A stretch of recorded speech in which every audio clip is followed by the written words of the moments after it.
दोस्तों, कहानी की शुरुआत में हमें जैक और उसके पिता को दिखाया जाता है जो कि जैक को एक कहानी सुनाते हैं। दरअसल दोस्तों, जैक के पिता कहानी में बताते हैं कि काफी साल पहले एरिक नाम के राजा के राज्य में कुछ पादरियों ने ईश्वर से मिलने के लिए अपनी शक्तियों से कुछ जादुई बीज बनाए थे, जिन बीजों से ऐसे पेड़ निकलते हैं जो सीधा पृथ्वी से स्वर्ग की तरफ जाते हैं। लेकिन दोस्तों, जैसे ही वो लोग स्वर्ग की तरफ उस पेड़ के रास्ते जा रहे थे कि तभी उन्हें ऊपर दानव मिल जाते हैं जो इंसानों को खाकर पृथ्वी पर आ जाते हैं, जिस वजह से दोस्तों पृथ्वी पर तबाही मच गई थी। और जब इस बात का पता राजा एरिक को चला तो उन्होंने एक दानव को मारकर उसके दिल से पादरियों की मदद से एक ऐसा ताज बनवाया जिससे वो सारे दानव राजा के गुलाम हो गए। फिर क्या दोस्तों, राजा एरिक ने उन दानवों को दोबारा ऊपर भिजवा दिया और उन पेड़ों को कटवा दिया। वहीं राजा के मरने के बाद वो जादुई बीज और राजा का ताज उनकी कब्र में ही दफना दिए गए। खैर दोस्तों, जैक को क्या पता था जो कहानी उसके पिता सुना रहे हैं वो एक दिन फिर से सच हो जाएगी। और इसके बाद दोस्तों हमें मूवी 10 साल आगे की दिखाई जाती है, जहाँ जैक अब बड़ा हो चुका था और अपने चाचा के साथ रह रहा था। और तब एक दिन दोस्तों उसके चाचा अपना घर चलाने के लिए जैक को अपना घोड़ा और गाड़ी शहर के बाजार में बेचकर आने के लिए बोलते हैं। अब जैसे ही जैक शहर में पहुंचता है उसे एक ड्रामा नजर आता है, जहां उस शहर की राजकुमारी भी भेष बदल कर आई होती हैं, जो कि राजा एरिक की ही वंशज होती हैं, जिन्हें वहां कुछ शराबी परेशान करते हैं, जिनको देखकर जैक उनकी मदद करता है। और तभी दोस्तों वहां राजा के सिपाही पहुंच जाते हैं जो राजकुमारी को वहां से लेकर चले जाते हैं। इसके बाद दोस्तों हमें राजमहल दिखाया जाता है, जहां रॉड्रिक नाम का एक शख्स जिसके साथ राजकुमारी की शादी होने वाली थी, पर राजकुमारी इस अधेड़ उम्र को बिल्कुल पसंद नहीं करती है। और जैसे ही रॉड्रिक अपने गुप्त रूम में जाता है तो देखता है वहां सब बिखरा पड़ा था, जहां उसके चेक करने पर पता चलता है कि वो जादुई बीज की थैली गायब है, पर गमले में वो राजा एरिक का ताज अभी भी मौजूद है। दरअसल दोस्तों आपको बता दूं,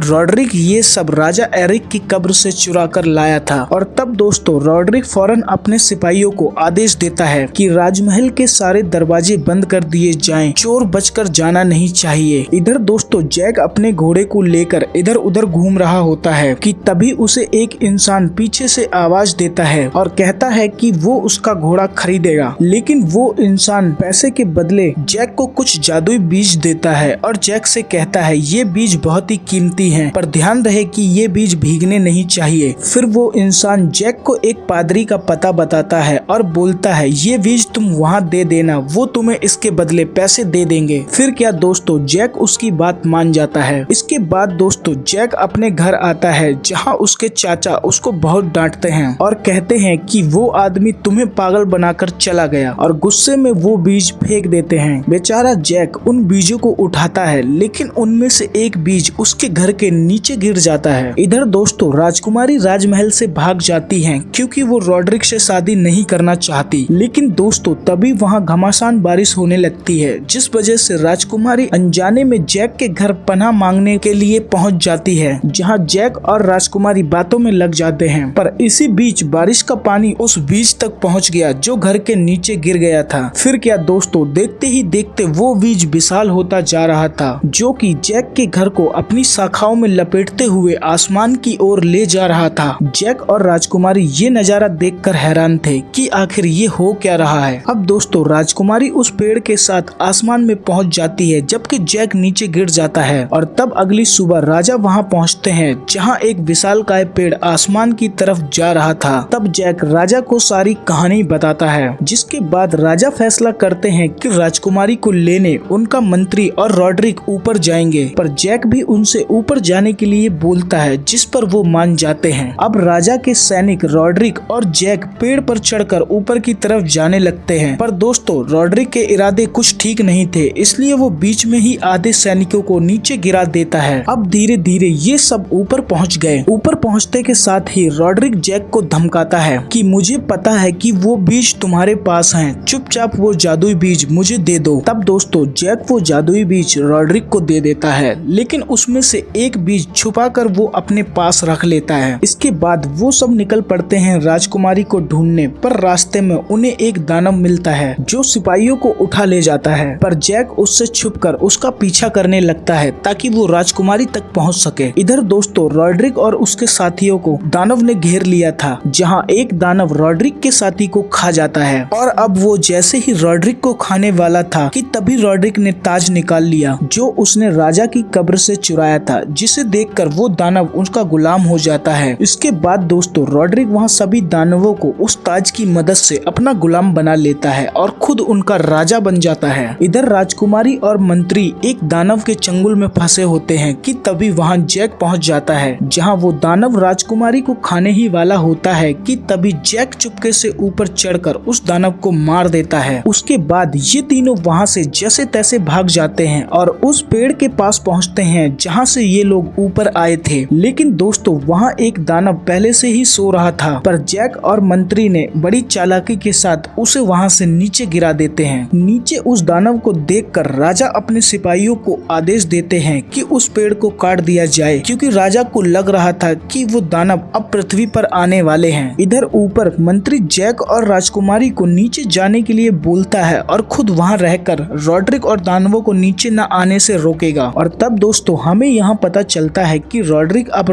दानवों का राजा बन गया था, इसलिए वो अब उन दानवों की मदद से पूरी पृथ्वी पर सबको मारकर वहाँ राज करना चाहता है। पर जैसे ही दोस्तों जैक और राजकुमारी नीचे के लिए निकलते हैं, इधर रॉड्रिक अपनी दानवों की फौज लेकर वहाँ आ जाता है। लेकिन वो मंत्री वहाँ छुपकर रॉड्रिक को मारने का इंतजार कर रहा था। अब जैसे ही रॉड्रिक वहाँ आया, मंत्री और रॉड्रिक के बीच जंग शुरू हो गई, जिसमें मंत्री ने रॉड्रिक को मार गिराया। लेकिन दोस्तों रॉड्रिक के सर का ताज दानवों का हाथ लग गया, जिसे उस दानव ने अपने हाथ में पहन लिया, जिसकी वजह से अब वो सारे दानव उसके गुलाम हो गए थे। इधर जैक और राजकुमारी उस पेड़ से नीचे की तरफ आ ही रहे होते हैं कि तभी सिपाही नीचे से उस पेड़ को काट देते हैं। पर उस पेड़ से लटक कर जैक और राजकुमारी जैसे तैसे अपनी जान बचा ही लेते हैं और नीचे आ जाते हैं। और तभी ऊपर से वो मंत्री भी गिरते हुए पेड़ पर कूदकर वहां से निकल जाता है। इधर दोस्तों अब दानवों के पास पृथ्वी के पर आने का कोई रास्ता नहीं बचा है। तभी उन दानवों की नजर वहाँ पड़ी एक थैली पर पड़ती है, जिसे उठाकर देखने पे पता चलता है कि इसमें सिर्फ बीज हैं, जिन्हें दानव वहाँ फेंक देता है। लेकिन अनजाने में वो बीज पानी में जा गिरते हैं, जिनसे एक बार फिर से वहाँ पेड़ उगने लगते हैं। अब सभी दानव उन पेड़ पर अपने वजन से उनकी दिशा पृथ्वी की ओर